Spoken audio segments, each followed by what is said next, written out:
A devastating tragedy has unfolded in rural Tennessee, leaving a community reeling and in mourning. The blast, which occurred early Friday morning, has claimed the lives of 16 individuals, with no survivors found at the scene. This heart-wrenching incident has sent shockwaves through the tight-knit community, leaving a trail of grief and devastation in its wake. The explosion, felt for miles around, completely destroyed the Accurate Energetic Systems plant, a facility dedicated to researching and supplying explosives for military purposes.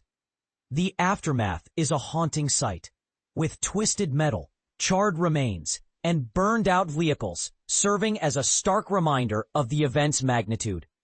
The cause of the blast remains a mystery, with investigators meticulously searching the incinerated property for any clues.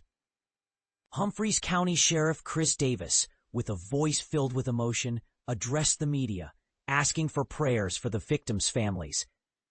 "We've recovered no survivors," he confirmed, his words carrying the weight of the tragedy. A vigil held at Hurricane Chapel in McEwen brought together residents, many of whom knew the victims and their families personally. Senior Pastor Tim Ferriss noted the profound impact on the community, stating, "There's a lot of people hurting. A lot of tears are being shed." He emphasized the church's role in providing support and comfort during this difficult time. As the community comes together to mourn and support one another, the investigation into the cause of the blast continues.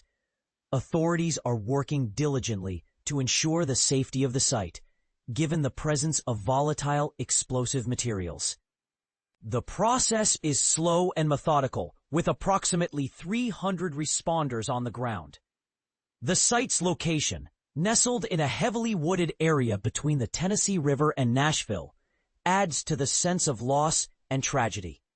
Local resident Terry Bagsby, describing the community as good old country people, expressed the profound sadness felt by those affected. "A lot of grief," is how Bagsby, a 68-year-old retiree, summed up the mood. He knew people who worked at the site, and the impact of the explosion has left an indelible mark on the community. The company's website reveals that the facility spans 8 buildings across wooded hills in the Bucksnort area, approximately 60 miles southwest of Nashville. It is a sprawling complex dedicated to the processing of explosives and ammunition. The explosion has not only affected the community, but has also jolted residents from their sleep. People in Lobelville, a 20-minute drive from the scene, reported feeling their homes shake, with some capturing the loud boom on their home cameras. One resident, Gentry Stover, described the experience as waking up to what he thought was his house collapsing. Tennessee Governor Bill Lee has acknowledged the incident, asking residents to join in prayer for the families impacted. The tragedy has sparked memories of other deadly accidents in the U.S., such as the Monongah coal mine explosion in 1907, which led to significant changes in workplace safety regulations. In 2019, Accurate Energetic Systems faced fines from the U.S. Department of Labor for violations related to worker safety, specifically exposure to hazardous chemicals and radiation.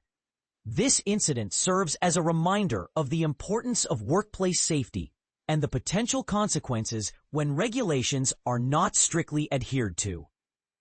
As the investigation unfolds, the community continues to grieve and support one another. The impact of this tragedy will be felt for a long time, and the road to recovery will be a challenging one. With the support of the church, first responders, and the wider community, the healing process can begin. But here's where it gets controversial. Should incidents like these prompt a reevaluation of safety measures in high-risk industries? And this is the part most people miss. The emotional toll on first responders and the community at large often goes unnoticed. What are your thoughts on the importance of mental health support in such situations? Let's discuss in the comments and share our perspectives.